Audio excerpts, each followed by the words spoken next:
Okay, so let's take a look. Well, here you have different teams. You have this one, and there's players actually. That one, Castillo, Dixon, and Evans. The coaches voted here. Number one, how many coaches and executives voted in this election? You'd have to add all this up here. So this right here is 10, 6 plus 4. This is 8, 9, 10, so that's 20. I'm going to say 22 for that one. Okay? How many first place votes are needed for a majority? Well, if you have 22, half of that is 11. So you would need 12 to have a majority. 12 first place votes. Okay, number 3. If there is a majority in round 1, is there a majority? Well, let's see. Okay, so first choice is here, all the way across. So A has 2. A, B, C, and D, number 3. Okay, so A has 2 and only 2 first choices. B has 6 and 4 is 10. C has 1 and 1, that's 2. D has 4. E has 4. So if you look at this, nobody has a majority. So the answer is no. B is the closest. If there is elimination, write the preference schedule for round 2. Okay, so elimination is the one with the least choices. Okay? So let's see which one has the least choices. Well, the least first place choices, it looks like A and C. So I'd probably get rid of A and C, but then you'd have to reorganize them. Okay?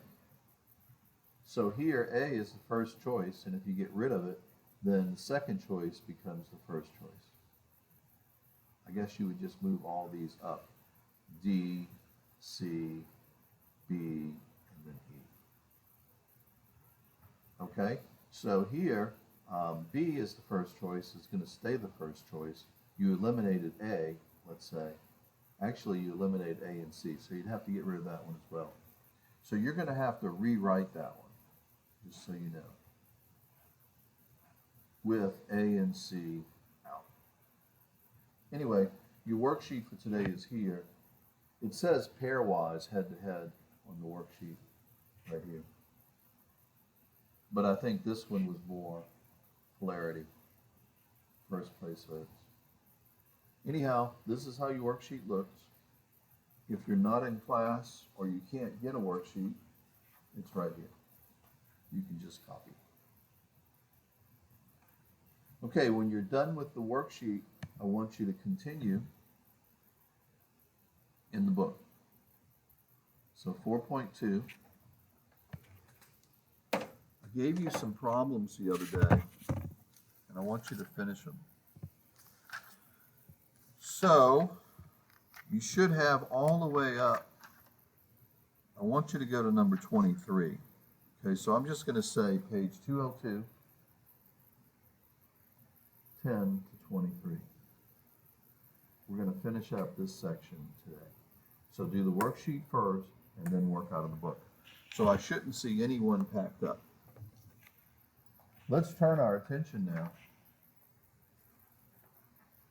to college algebra. Okay, so on college algebra here, what you're going to do is solve this absolute value. Both of these are equal, so it's going to be the same and opposite. Write that down. I gave you the rules yesterday. So the same would be this. The opposite would be this, where you change that number there, like that. So to solve this, you're going to subtract 6 and get 0, and then divide by a negative. Now normally you would have to change the inequality, but this is an equal sign. So what you're going to have is negative 2x is equal to 0, divide by negative 2, keeping in mind that you would have to change it, and you get 0. On this one right here, you're going to subtract 6 and get negative 12. And then divide by negative 2. Negative divided by negative is a positive 6. So those are the two answers. Now I don't know if they want you to graph it, but if you did, 0 would be colored in and 6 would be colored in. Okay? The question yesterday was, how do you read the signs? Well, if the sign looks like that, do you know what it is? What you do is you go this way, and the first one you see is 1 dot, and the second one you see is bigger, 2 dots. 1 dot is less. If you go this way, first thing I see is 2 dots. 2 dots is bigger than 1 dot, so this one would be greater. Make sure you understand the inequalities. I don't want any misunderstanding on that anymore, okay? Also, one last thing. If you divide by a negative number right here, you have to change the direction of the inequality. And I know this is not pertinent today, but you need to know that, okay? So that gives me a negative 5. And if you graph that one, negative 5 is here. Do not color it in because there's no line there, and greater would be this way. Remember, 2 dots. Okay? All right, on this one right here, what you want to do is first isolate the absolute value.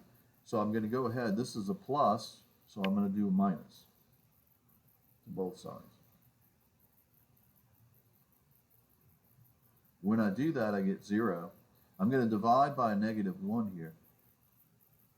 Just put a 1 in back of that. And so what you get is this. So it's going to be the same